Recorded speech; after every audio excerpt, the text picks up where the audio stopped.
Gas সংকটে পড়েছে চট্টগ্রামের শিল্প কলকারখানাগুলো। উৎপাদন ব্যাহত হচ্ছে ভারী শিল্পে। গ্যাসের অভাবে বন্ধ হয়ে গেছে বেশিরভাগ টেক্সটাইলের ডাইং সেক্টর।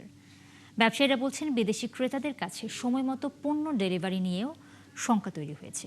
এদিকে গ্যাসের অভাবে চট্টগ্রামে শিকলবাহা বিদ্যুৎ কেন্দ্রের উৎপাদন বন্ধ হয়ে গেছে। প্রণবেশ চক্রবর্তী জানাচ্ছেন বিস্তারিত। গ্যাসের অভাবে সবচেয়ে বেশি সংকটে পড়েছে লোহার রড নির্মাণের স্টিল রিরোলিং শিল্প এবং রপ্তানিমুখী আরএমজি সেক্টর। রড উৎপাদনকারী যেই ইন্ডাস্ট্রিগুলি আছে, বিশেষ করে স্টিল প্রোডাক্টের, ওনাদের বড় ধরনের ক্ষতি হয়ে যাবে।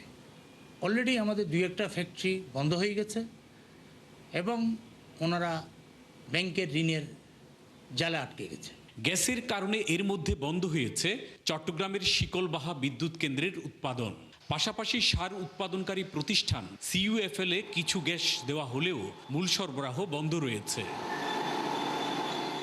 কর্ণফুলী গ্যাস ডিস্ট্রিবিউশন কোম্পানি লিমিটেডের কর্মকর্তারা জানান, চট্টগ্রামে প্রতিদিন গ্যাসের চাহিদা 260 থেকে 310 মিলিয়ন ঘনফুট হলেও এখন মহেশখালী ভাসমান টার্মিনাল থেকে গ্যাস মিলছে মাত্র 175 মিলিয়ন ঘনফুট। আমাদের মহেশখালী থেকে যদি সরবরাহ কম হয় তখন ওই জিটিসিএল আনোয়ারা সিজিএস ওইখান থেকে যে আপনার সরবরাহটা যখন কমায় তখন ওই সরবরাহ কমার সাথে প্রেশারটাও ফল করে। গ্যাসের অভাবে টেক্সটাইল শিল্পের ডাইং সেক্টর পুরোটাই বন্ধ আছে। এতে সাপ্লাই চেইন পুরোটাই ভেঙে পড়েছে বলে জানান গার্মেন্টস ব্যবসায়ীরা। যারা লোকাল ফেব্রিক ইউজ করি, এখানেও কিন্তু আমাদের সাপ্লাই চেইনটা আমাদের মধ্যে এখানে বাধাগ্রস্ত হচ্ছে, কারণ আমরা ফেব্রিকটা অন টাইমে পাচ্ছি না। কারণ ওরা ফেব্রিক প্রোডাকশন করতে পারে, নিটিংটা করতে পারলে কিন্তু ওরা ডাইংটা করতে পারছে না, প্রিন্টিংটা করতে পারছে না। গ্যাস ছাড়া কারখানা চলবে সেটা চিন্তা করা যায় না, এবং এর মাধ্যমে যে ক্ষতিটা হচ্ছে সেই ক্ষতিটা কিন্তু অপূরণীয় ক্ষতি।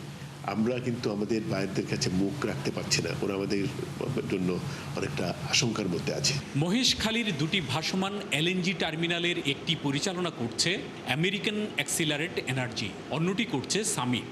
এর মধ্যে নতুন এলএনজি কার্গো সামিটের টার্মিনালে যুক্ত হওয়ার কথা রয়েছে।